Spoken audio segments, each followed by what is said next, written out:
So good morning and good afternoon, everyone.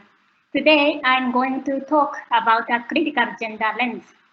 Without it, you cannot consider gender in your value chain research.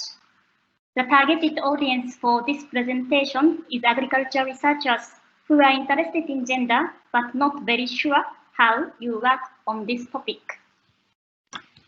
So this presentation is mainly based on from the HCR project in the past in gender and value chain and also global qualitative gender research of Genovate. I appreciate my Vietnamese colleagues Hong, Van An, and Zhang and Lee for their contribution working together for those projects. So let's have a critical gender lens.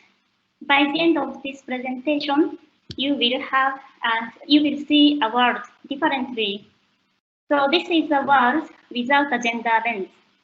People without a gender lens use the term farmers, community, or beneficiaries because they think that farmers are all the same. They have same capacity, they have same interest, they have the same constraints and opportunities. This is a world with a gender lens. So you really see the difference. There are men and women, poor and rich, ethnic minority, majorities. We care about their difference. This is a gender lens. So we group ethnic minority women and we group poor men like this.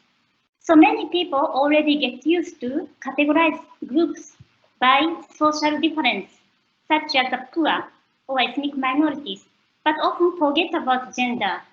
Please think gender first before other social categories, because poor men and poor women have completely different preferences, interests, roles, and constraints. Okay, first I'm going to introduce how agriculture is masculine. Now I show some examples. So look at these agriculture technologies. They were made by men and for men originally, because agriculture was done by men. For example, tractors, the sheet is too big and unsafe for women and too heavy for the potato sacks, for example, for women. And sprayer containers are too heavy and unsafe, often for women, maybe unsafe for women's bodies. But like potato grading machines are used by men because it's too high and heavy to carry put up on for women. So, like women farmers are paid lower because some tasks they cannot do, because technologies were made by men for men. Some impact of agricultural chemicals for women's safety are still unknown, and also women are more likely to suffer from back pain. That create a lot of productivity issues and health problems for women up to 2020, despite vast majority of farmers are now women. The priority crops for value chain research are often decided based on men's value. And like coffee, rice, maize, or beef livestock are often prioritized. And we ask why you are focusing on those crops, then people may say that it's government's priority, or main income sources, or farmers' interest, or donors' interest. But if you look at gender lens, it may be male government's priority, male main income sources, and male farmers' interest, and male donors' interest. Okay. Did you see the next slide? Not yet. You can share with me, you can close me. Okay, so crops which women farmers are responsible for are often invisible for researchers. Why? Because sometimes, like chickens, they are away from home because free range. So when you visit farms, you don't see them. Or they are all for home consumption. So value chain experts are not interested because no market value is they assume, or it's grown in underground, so you don't see physically.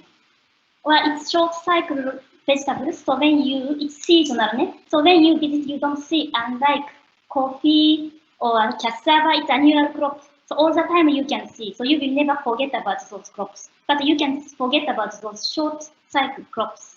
And also women are interested in home garden, including, but you don't see home garden because often you are not caring about that. Women are concentrated on informal market, and you sometimes often forget about informal markets that women are really active. So what I want to say is that women's crops remain with underdevelopment because of our gender bias, or because of underdevelopment, women are responsible for those crops. Okay, so next I'm going to explain about formal value chains. Poor women are less likely to be in formal value chains. So this is the value chain mapping. When you study value chains, you look at crops, potato, sweet potato here, trader here, processing factory here, like this. And after you trace all crops, you interview them. Who you are interviewing? It may be often men. And I ask why you are interviewing with men. And they can say that Nozomi, no problem, because I saw the female, wife, trader wife, farmer's wife, wife of seed producers. So no problem, we collected data. Then at the end, you are collecting male actors' interest instead of female. Then they say its financial capacity, financial capital is lacking, or productivity is issues, or they want to increase income. That you capture and address. Look at women's instead of the crop. In the value chain analysis, you have to really look at women first instead of look at crops. Otherwise, women can be easily forgotten, especially for poor women. Like this, you find the women here. She is growing sweet potatoes. Where does she come from? She come from her friend. Imagine she's exchanging vines with friend. She sell local market. She feed animals. She make a dry sweet potato and sell it to friends. So what are women's interest in value chain? They may want vines for feeding animals. They are interested in organic production. They want to increase incomes, of course, or diversify market, or they want to get time-saving technologies. So this is the next example, is a fiction example of a pork value chain map in Vietnam. So when you make a value chain map, you look at production, processing, transporting, and retailing. For large-scale producers dominated by men, but only small, while small-scale producers a lot, but dominated by women. So if you divide men and women like this, what can you find? You can look at like this. Key actors are for improving food safety. This project wants to improve food safety, pork meat safety. Then key actors are all women. So you need to understand women's capacity, constraints, and perceptions. Okay. Are you following me? We move now further to understand gender relationships within wife and husband, between wife and husband, which is a bit difficult. So why gender relations within household matter? Because gender is often an underlying cause of poverty. If you visit poor families who can only invest a little bit and they use their own laborers all the time, get production very little and little money, often the cause of poverty their relation is associated with gender. Women often say that my husband is alcoholic, the case of domestic violence, or my husband is lazy. You may say, Nozomi, that is very small, not happening often. But actually, you cannot neglect these issues. You can imagine in your workplace, if it's difficult to imagine in your personal household, you imagine in your workplace, you have a boss like this. And your boss always say that you are not capable. And you have to always ask your boss permission. You want to go to workshop, research workshop or seminar on gender, but your boss doesn't allow you to go. You need always permission. Then how can you be productive? You may leave that organization because of your boss. The same, this agriculture organization in this household have a gender power dynamics. We cannot ignore it. Also, why gender relations matters? Because sudden agricultural commercialization has unintended gender consequences, especially for poor women and men. As I explained before, women are often doing small business. Then project leaders come in the village. They suggest, let's do export business with sweet potatoes. Oh, that's great, I will produce. Okay, I will sell fertilizers because you need more fertilizers. And that's great, I will be a trader. So somehow, often, if you have a sudden upgrading value chain, men easily get the positions because they have more power to decide and power and capacity to invest. So we really need to understand. Of course, not all the cases, especially like Philippines, may be different. But we anyway need to understand the gender information. We need to collect the data. However, gender information are very important, however, often missing in household data collection. In agricultural research, you do household survey, ask them land size, household incomes, crops to grow, what is agricultural input, to whom you sell, formal training, knowledge, but you don't ask about land size, who have access, who have control, what is income distribution, what is labor distribution, what is power, who hold the power to decide, who has a power to change within the household, or who have informal social support. Because this informal social support, for example, women have a lot of social support from their sisters, mothers, friends, and relatives. But if you don't see it, it looks like as if women have nothing. But actually, those informal social support is a great asset for women to create opportunities. Okay. So let's look at the information on gender. You may be shocked. I'm going to introduce some gender information we collected in Vietnam and across the world. So first information is about how women and men differently use time. So this is the data from the northern Vietnam. Women sleep 2 hours less and work 4 hours more than men. And I have another very similar data from central Vietnam and South Vietnam. And women have time constraint. It's really obvious. Despite they both working in agriculture similar hours, the rest of the time is unequally distributed. But we often don't address about women's time constraints. What are consequences? If you invite trainings for both and women and men, only men comes. Look at these photos. Only men come because you are inviting them in a commune or district hall, which is a place for men. In this workshop, men can get a lot of information, men's interests and men's voices are heard by decision makers. Women are already excluded. So please care about the time constraints that in the many worlds of the world women are missing, have a constraints. The second information of gender is we ask what is a major constraint to adapt new technologies. And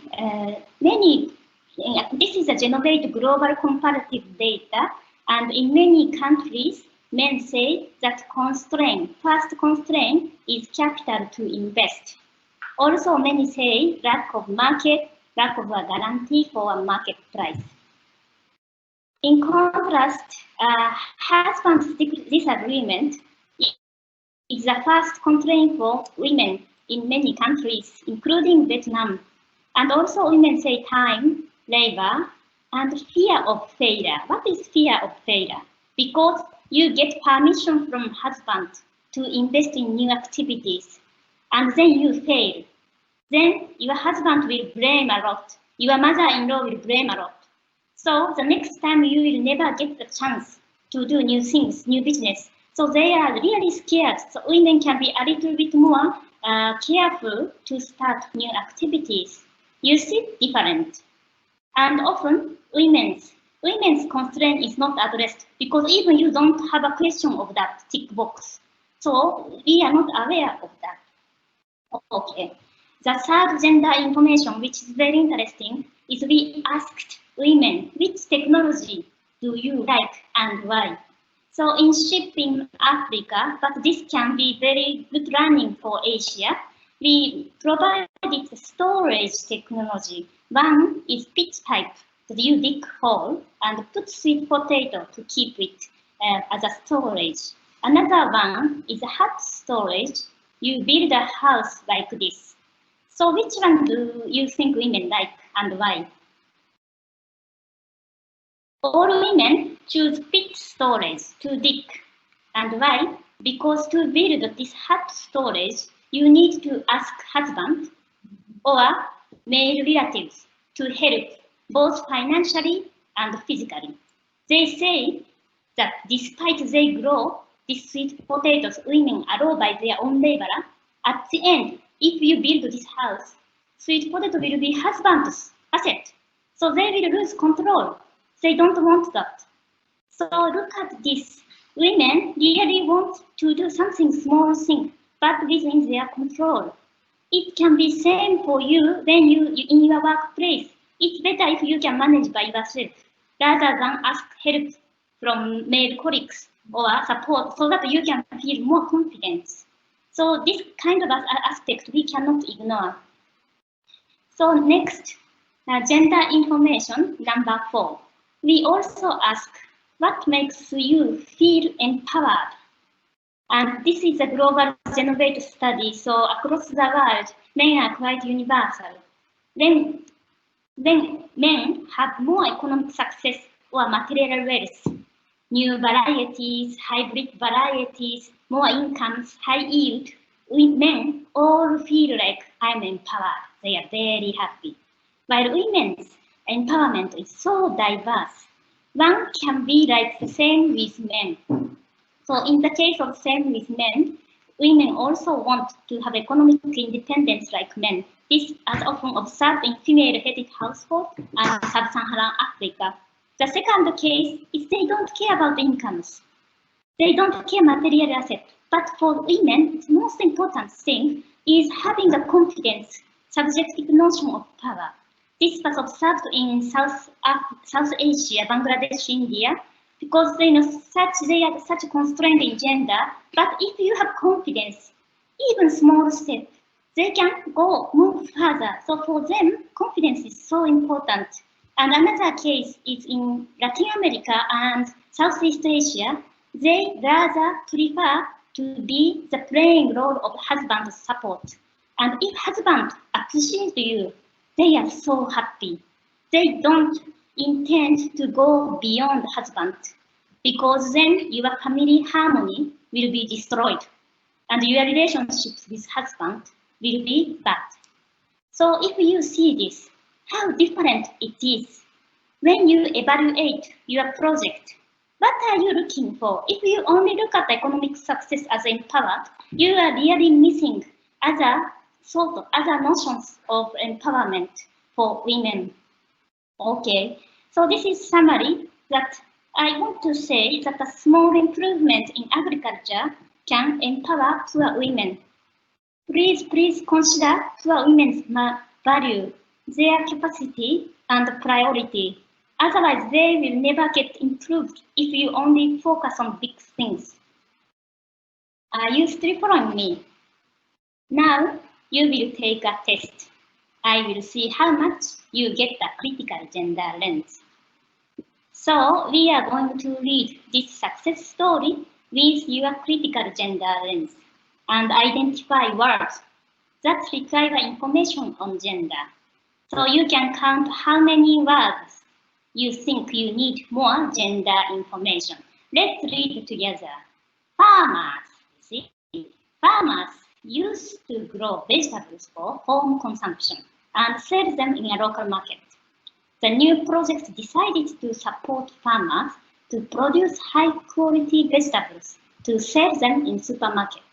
The village leader formed a vegetable association in which farmers got information and training from the project. The association started to sell high-quality vegetables. Overall, farmers significantly increased incomes from vegetable project. Did you realize what is missing? You see?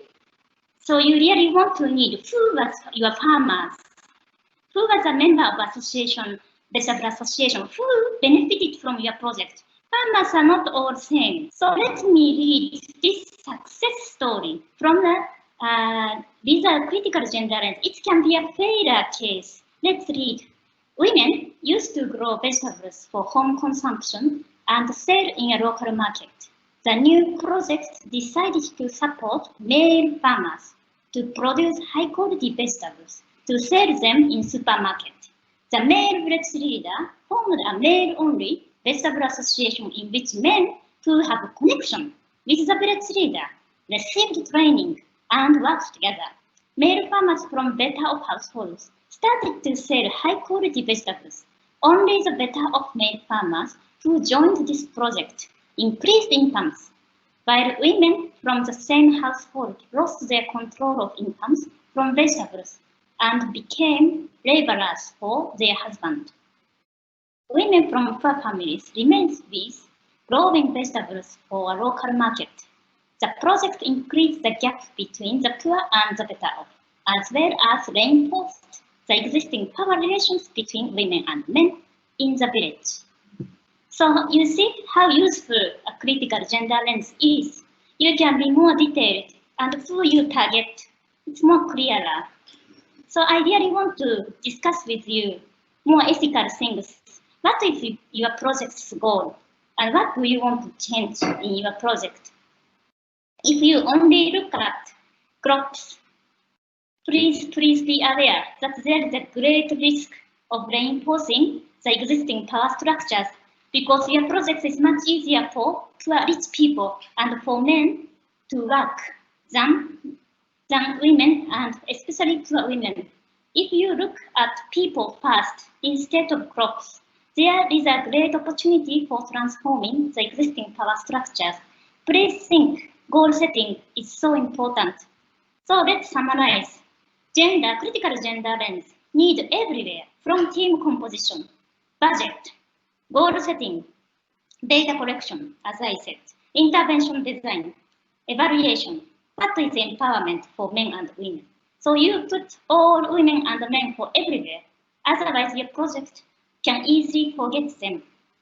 Okay, so I put, if you passed the test of gender lens, those who passed, you can now go to the next step, reading this challenging Change to Change. This is an excellent book for the next step. And if you are more academic people, I highly recommend to journal articles.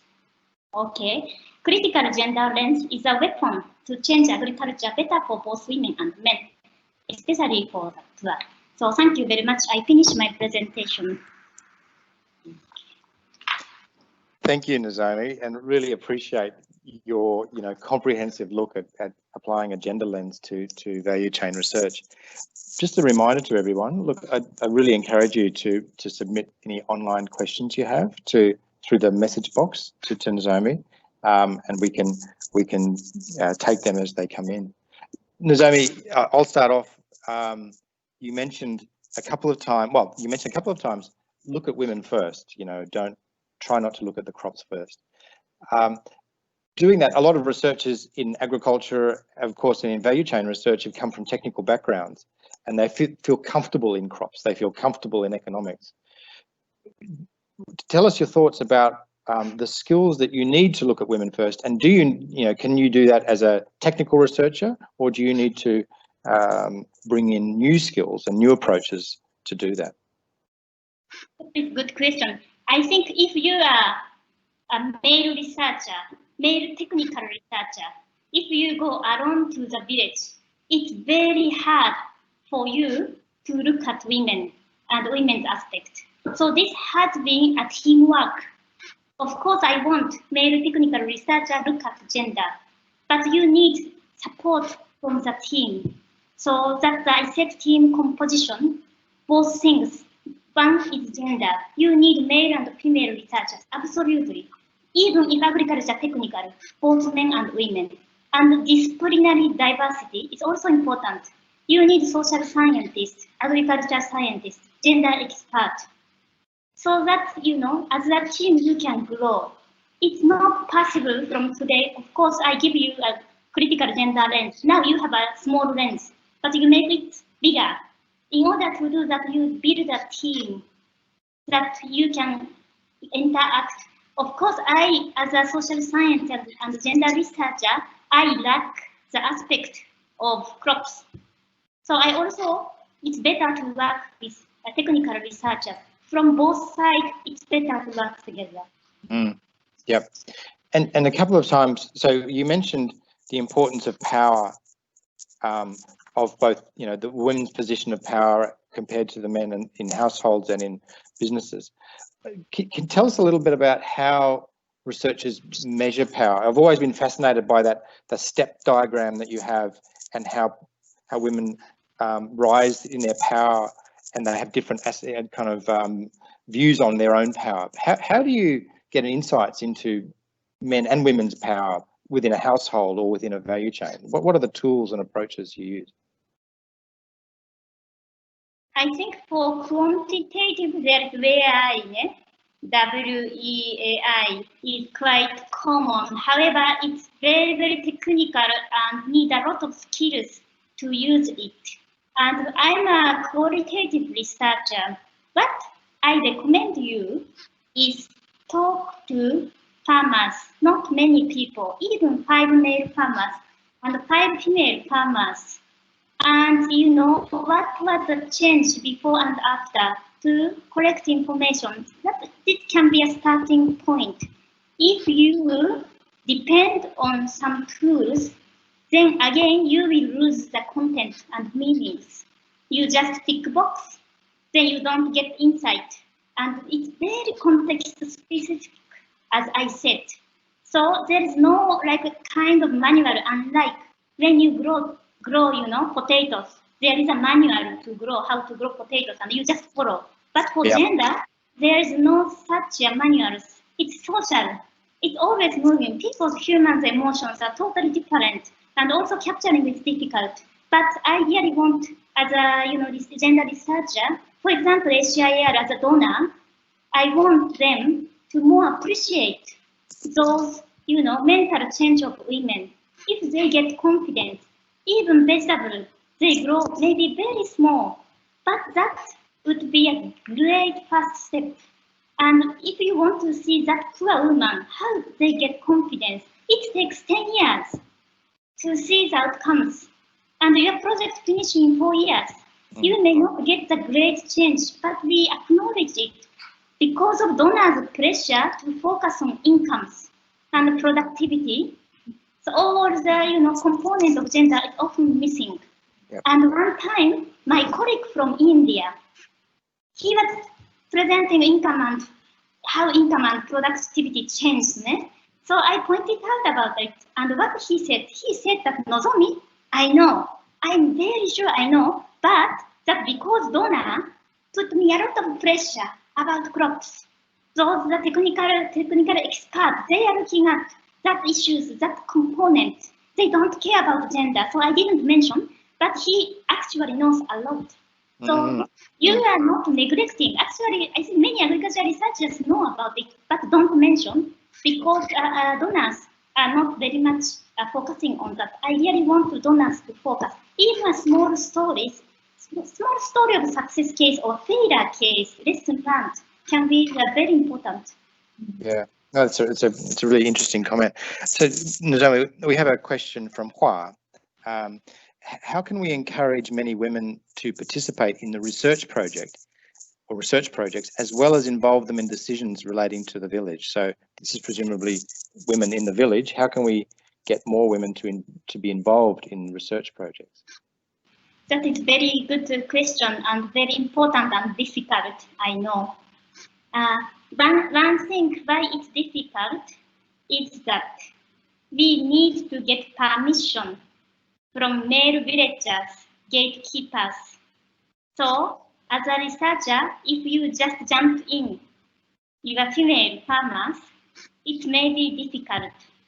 For example, you can imagine in your working place, you want to go to Australia to participate conference or research. You need to get permission from your boss, right? If I directly talk that you can go to Australia, you cannot decide by yourself. You need permission from your boss. So often I write the letter to your boss first. Like that kind of small process. It's not formal like that. But often men are very worried. You imagine if you are a male researcher, you imagine your wife started to go to training every Monday morning. She doesn't do any housework. She looks like very happy. Then husband start worrying what my wife is doing every Monday. Huh? You shouldn't go there. You should clean house first. So this actually you cannot underestimate these issues. So first you need to involve men. Don't worry, your wife will not disturb you. Rather, if your wife have this knowledge, you also get benefit. Husband needs to understand first.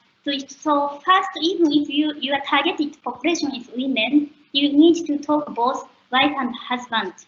And the community can be more comfortable that Nozomi is always inviting women, but that the husband knows what is going on.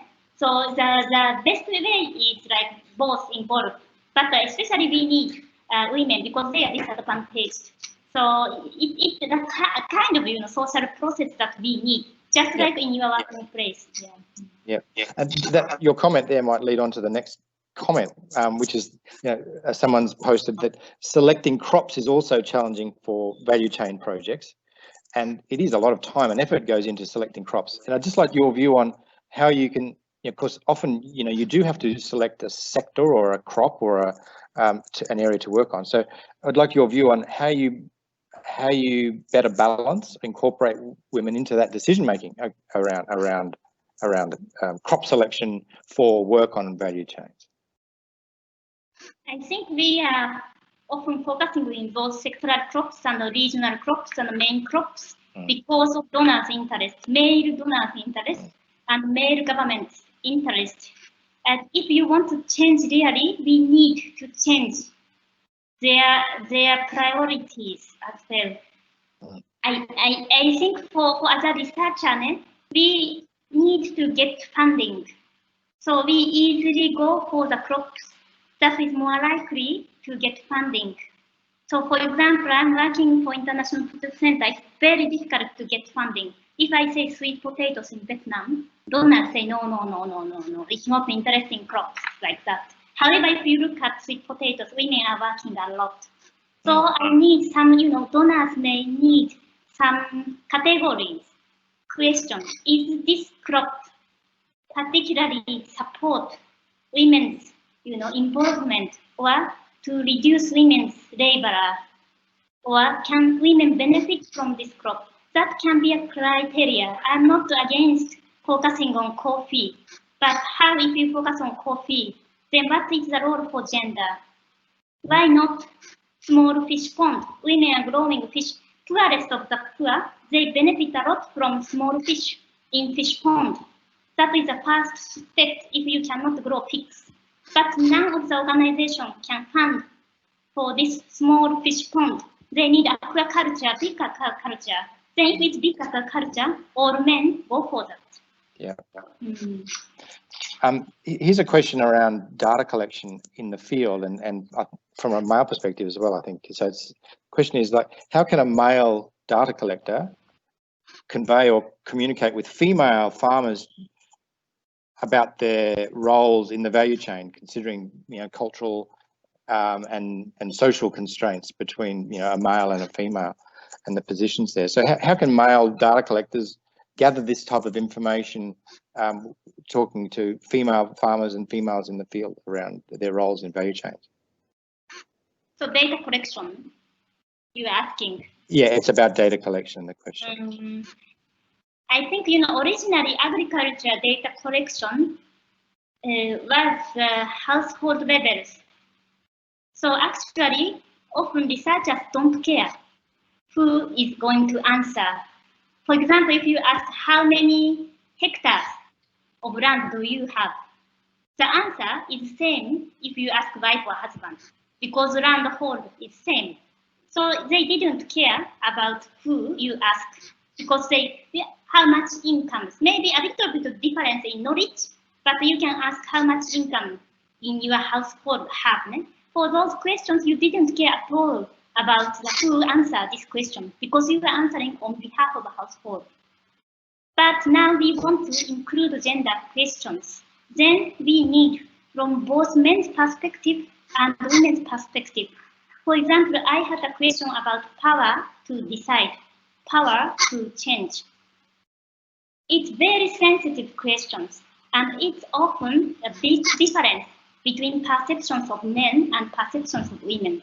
And in many countries, men think that they are decision maker. Everything I decide, my wife has little decision making. She cannot do anything. But if you ask this wife, she says, no, I'm a main decision maker. My husband always says something, but I know how to negotiate. So there, in this case, there is some small space for women to negotiate, right? But if you only ask men that I am a decision maker, I decide everything. If you trust that, the answer is very different. So we both need men and women. So I suggest, like some of the household surveys, you ask half from men and women. And also you have a stratified selections, because some of households is living with mother-in-laws. Some of households husbands are migrating somewhere. It's many different diversities, and you have to capture those diversities so that you consider these, differences more detailed. But I just think if you have a critical gender lens, it's obvious that now you need to ask both men and women. Yeah, no, that's excellent. And this is again another nice lead in. This is a comment followed by a question. So the comment is when you talk to people within the pig value chain in Vietnam, for example, when you talk to actors, they say that the assignment of labour and tasks between male and females is fine. Does that mean that there's little or no room for gender research in pig value chains in Vietnam, or is there other subtler things that are happening in the background that may not be obvious right from the start? Okay, can you tell me again? So in pig value chain, men and women? Yeah, often in pig value chains, say in Vietnam, the actors think that the roles between men and women are fine. The assignment of roles between men and women are fine. And they share the labour and the jobs equally, even though they might have different roles. Does that mean that because the actors think that they share the labour, that means that there's no room for value chain research or gender research there? Okay, so we are not, as a gender people, we are not targeting to make assignment equal everything. That is not possible. It's always gender norms. So it's obvious that in some tasks are favorable for women and for men. So equal division of labor is not that matter or something. If equal is good, if not equal, not good. That is not the target or focus. What I want to say is, for example, in pig, I don't think men and women do the same things. I think, for example, women are feeding pigs. They wake up 4 o'clock in the morning, cut sweet potato vines, and cook it, and then feed pigs. That is absolutely women's role. Clean the hut, it's women's role. But if pig gets sick, then it's men who diagnose what is the disease.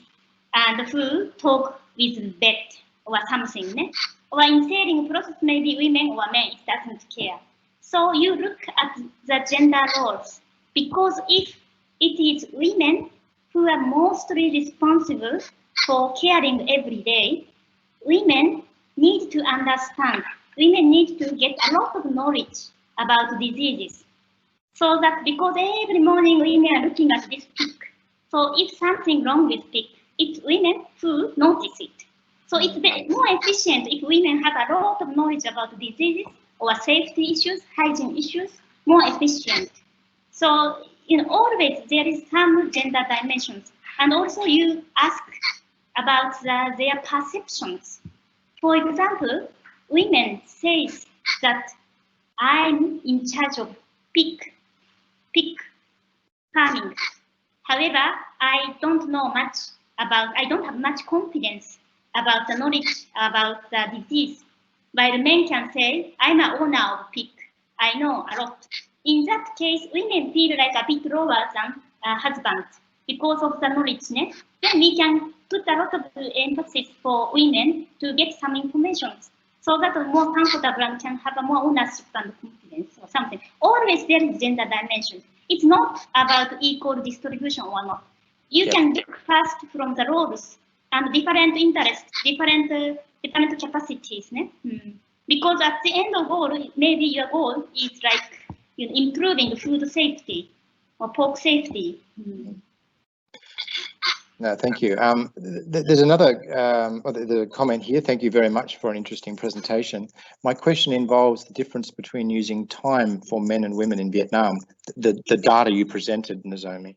And the question is, I just want to know how many cases or families were investigated to get that data. That's the labour time allocation. So actually, I'm a qualitative researcher. So this is not a kind of a big household survey. And I'm not intending to get the average, accurate times, but this is including for perceptions. This was come from the focus group discussions. And we choose one person if they are comfortable to present.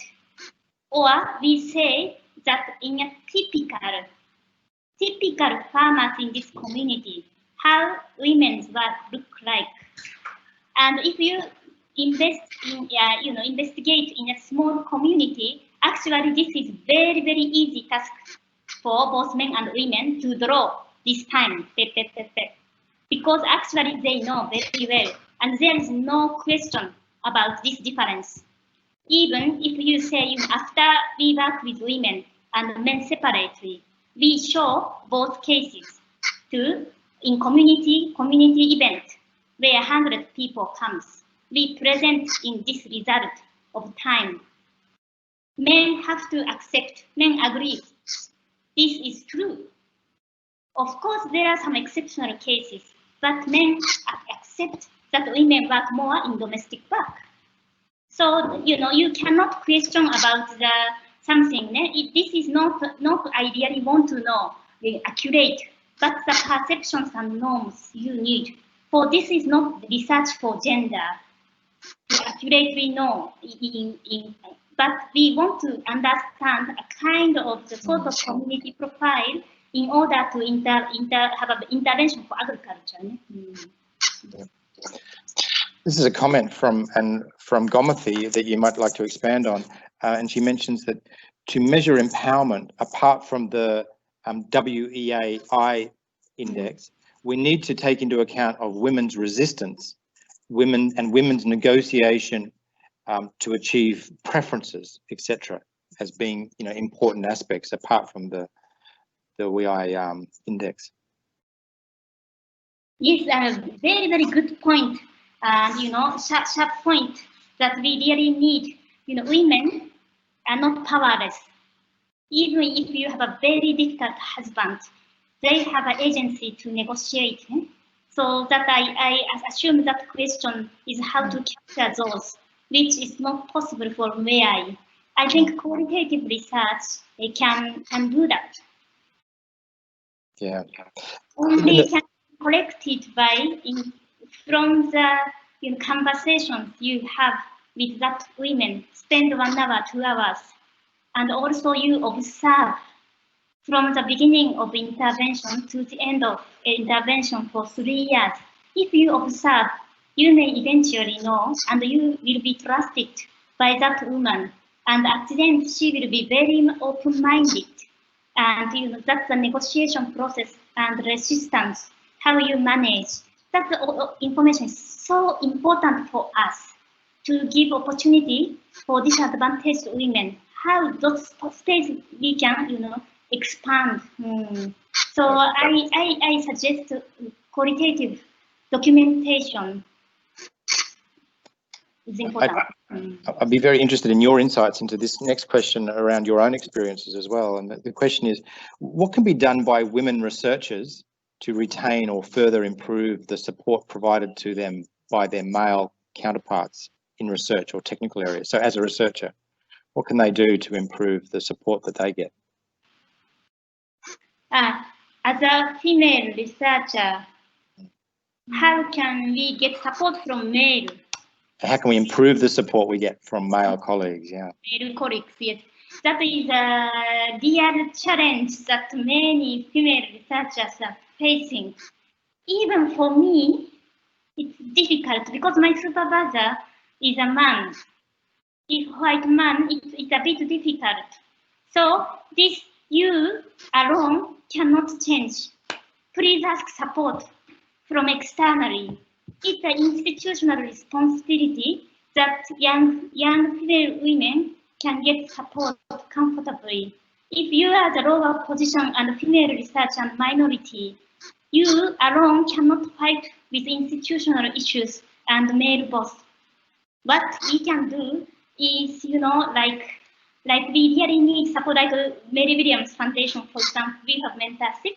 Some of female researchers are taking surveys in their own organization, understand perceptions of male agriculture research and female agriculture researcher, and to present it. Or you can find, not all male senior researchers are not, don't understand gender. No, there are some people who understand. You start from the one person who may be able to support you, and you increase that support networks. It's like how female farmers manage with their big boss husband. You observe sometimes they somehow negotiate and manage. In that way, we have to manage. But this is a responsibility for donors and for organizations, the big research organizations, to have this. So institutional gender bias, anyway, we have to address. And for example, I suggest HIAR, when you fund your money to a local institute, you have to have this checklist that this organization, if you are funded by HIAR, you need, as an institution, you have to change the practice and support female agriculture researchers. But I'm very happy to discuss about it personally with those who are really struggling. And there's another similar question, but it's more to do with age, I think. And this question is, as a single junior researcher, sometimes we experience being rejected by respondents because they say that we don't understand how decision-making occurs between a husband and a wife. And establishing trust and confidence can be very challenging. What advice can you give us? Thank you. Can you tell the point again? Yeah, so the question is about, as a single or a junior, younger researcher, sometimes they experience being rejected by respondents because they say that we don't understand the decision-making between a husband and wife, and establishing their trust and confidence can be very challenging. That is absolutely true. And even I observe, like when I go to the field with a very senior Vietnamese woman, she's excellent to talk with any kind of women. While I also have some advantage because I'm completely outsider. I'm not Vietnamese. Complete outsider, sometimes they are open to me. So one thing I suggest is you either work with a bit senior person is one way. to get, some bridge between. You go two of you together or something. Another thing, you just say you already got married. I have a husband and 2 kids. No problem. It doesn't matter. This is a wide line. I think, for rural farmers, they cannot imagine this city girl, city researcher, to be independent and doing agriculture research, asking questions about husband and wife relation. That is really awful for them. So to reduce that barrier, you can say that I also have a husband, just married. That can give a bit closer relationship. But I fully understand this is very, very sensitive questions. And also, you cannot get that answer immediately after you reach the village. So gender questions should be a bit, you need some interactions before going to this question. Household survey or, mechanic survey, you can go anytime. And the first time you ask how much income do you have, how many land, what crop do you grow, that people can answer anytime. But about husband and wife, a bit, you need the trust relationship. You don't go for the first time. And also we sometimes organize a community event with NGO people to get, farmers also need to have a critical gender lens. If farmers don't have a critical gender lens, even for them, gender is too normal, so cannot see it, then cannot describe. So if you have a sufficient budget, you invite NGO people to do some exercise about gender. There are lots of tools from Care International, for example, so that farmers can be aware and even more comfortable to talk about gender.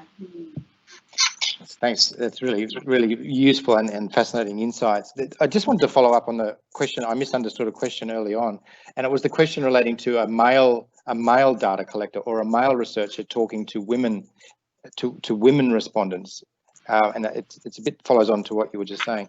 And the question is around, when women are shy or don't want to reveal any information about the male interviewer because they feel uncomfortable or they're fearful, what response can male data collectors use? How can they address this situation? Good question. If you are a male researcher, please interview male farmers, not for female farmers. And I often don't do the interview for men because I'm a woman. It's very difficult. And for female, when I interview female, I often always have a female interpreter. Very sensitive issues.